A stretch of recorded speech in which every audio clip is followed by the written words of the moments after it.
Hi friends అందరికీ welcome back to our channel. నేను మీ chef చిట్టీనండి. ఈరోజు మనం ఎంతో టేస్టీగా సైడ్ డిష్ రెసిపీ క్యారెట్ ఫ్రైని ఇలా ఒక్కసారి ట్రై చేయండి. చాలా బాగుంటుందండి. సింపుల్గా ఏ మసాలాలు లేకుండా ఇంట్లో ఉన్న వాటితోనే ఇలా సింపుల్గా టేస్టీగా క్యారెట్ ఫ్రైని చేసుకోండి. నేను ఇక్కడ 5 క్యారెట్లు తీసుకుంటున్నానండి. అవి తీసుకొని బాగా వాష్ చేసుకొని చిన్న ముక్కలుగా కట్ చేసుకోవాలండి. చూసి కట్ చేసుకోండి, ఎందుకంటే క్యారెట్లు అనేటివి గట్టిగా ఉంటాయి కాబట్టి చూసి అన్నిటినీ చిన్న ముక్కలుగా చేసుకొని పక్కన పెట్టుకుందాం. ఒక కడాయి పెట్టుకొని అందులోకి 2 టేబుల్ స్పూన్ల ఆఫ్ ఆయిల్ వేసుకోండి. అది కొంచెం హీట్ అయ్యాక అందులోకి కొన్ని జీలకర్ర ఆవాలు కూడా వేయండి. అవి కొంచెం పటపట అన్నాక అందులోకి కొంచెం ఉద్దిబేల కూడా వేసుకోండి. అవి కొంచెం వేగినాక పచ్చి కరివేపాకు ఒక రెమ్మ వేసుకోండి. వేసుకొని అవి కొంచెం వేగినాక అందులోకి మనం ముందుగా చిన్నగా కట్ చేసుకున్న క్యారెట్లని వేసుకోవాలండి. వేసుకొని కలిపేసుకోవాలి. ఇదంతా మీడియం ఫ్లేమ్లో పెట్టుకొని చేసుకోండి. కలుపుకుంటూ ఉండాలి. మధ్యలో చెక్ చేసుకుంటూనే ఉండాలండి. చెక్ చేసుకోకుంటే మాడిపోతాయి.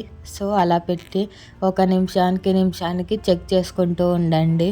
సో అలా వేసి అన్నిటినీ బాగా కలిపేయాలండి. బాగా కలిపేసి అవి బాగా మగ్గనిద్దాం. అవి బాగా మగ్గాలంటే అందులోకి ఉప్పు వేసుకోవాలండి. సో ఆ ఉప్పు వేసుకొని తగినంత అందులోకి కొంచెం పసుపు కూడా వేసుకోండి. ఉప్పు వేసుకోవడం వలన ముక్కలు అనేటివి తొందరగా మగ్గుతాయండి. సో అలా వేసుకోవాలండి. వేసుకొని మూత పెట్టేసి బాగా వేగనివ్వాలండి. అవి బాగా వేగాలి. మధ్యలో చెక్ చేసుకుంటూ బాగా వేయించుకోవాలి. సో ఇలా క్యారెట్ కూడా చాలా హెల్త్కి అండ్ స్కిన్కి కూడా చాలా బాగుంటుంది కదండి. సో ట్రై చేయండి. ఇలా అన్నీ వేగిపోయి ఉంటాయండి. కలర్ అనేది చేంజ్ అవుతాయి, గోల్డెన్ కలర్ వస్తాయి. అలా వచ్చినాక అందులోకి మీకు కారానికి తగినట్లుగా కారం వేసుకోండి.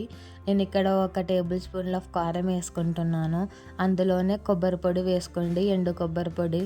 అందులోకి కొంచెం ధనియాల పొడి కూడా వేసుకొని బాగా కలిపేసుకోండి. బాగా కలిపేసుకున్న తర్వాత హై ఫ్లేమ్లోన 2 నిమిషాలు బాగా కలుపుకోండి.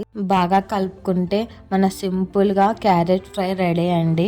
ఇలా ఒక్కసారి ట్రై చేయండి. చాలా అంటే చాలా బాగుంటుందండి.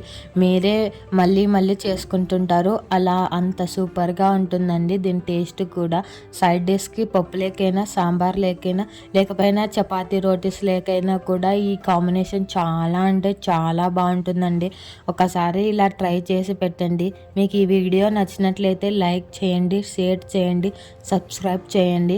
మీకు ఏమన్నా బిగినర్స్కి లేదా వంట రాని వాళ్ళు కూడా ఇలా నా ఛానల్లో చూసి ట్రై చేయండి. మీకు వంటకాలు అనేది ఈజీ అనిపిస్తాయి. సో నా ఛానల్ని నచ్చినట్లయితే లైక్, షేర్ అండ్ సబ్స్క్రైబ్.